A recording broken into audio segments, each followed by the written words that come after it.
alaikum warahmatullahi wabarakatuh.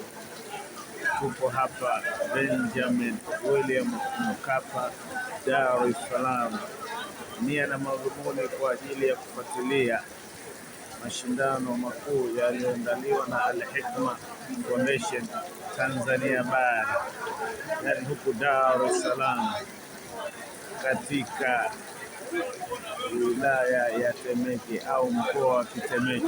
Wanajua wenyewe watu wa Dar es Salaam, mkoa sisi kule tunajua wilaya nini. Haya, Mwenyezi Mungu ajalie hivyo hivyo. Kwa hivyo tuko hapa katika uwanja Benjamin Mkapa Temeke kwa ajili ya kuripoti mashindano ya Qur'ani. Yalikuwa yameshaanza, lakini alikuwa kishaanza msomaji mmoja, lakini kumetokea ikhtilafu kidogo. Ikhtilafu ya kwanza ni kupata ikhtilafu ya jukwaa lile unaliona lile lilikuwa la majaji, limeanguka kidogo, kwa hivyo kuna breki kidogo. Vile vile na mvua ilikuwa haijatuzuia, lakini kilichotili ni kwamba kuanguka ilikuwa jukwaa, kwa hivyo wanarekebisha, wanahamia kwenye jukwaa lile pale la kutoa zawadi.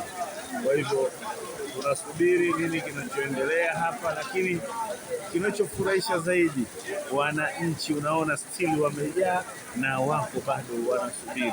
Hajatoka mtu hapa, hakuna kutoka mtu. Qur'ani haiwezi kumtoa mtu patupu. Wote unawaona hawa, Mwenyezi Mungu atawalipa kheri yaumul qiyama. Wapo hapa kwa ajili ya Qur'ani. Kwa hivyo Qur'ani haimtupi mtu, itambeba tu. Kwa hivyo tunasubiriwa hapa kidogo, kunatengenezwa jukwaa jingine, watahamia. Unaona hali halisi, mvua inanyesha, wananchi wanaroa, lakini bado wapo, na sisi waandishi bado tumeroa hapa sote.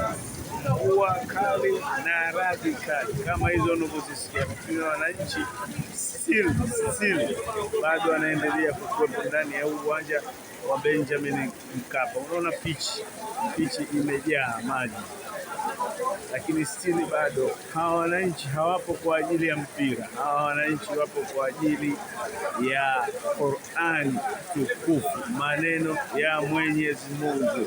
Kwa hivyo tusubiri, utaratibu mwingine unaendelea. Insha Allah tutaendelea na jambo letu insha Allah.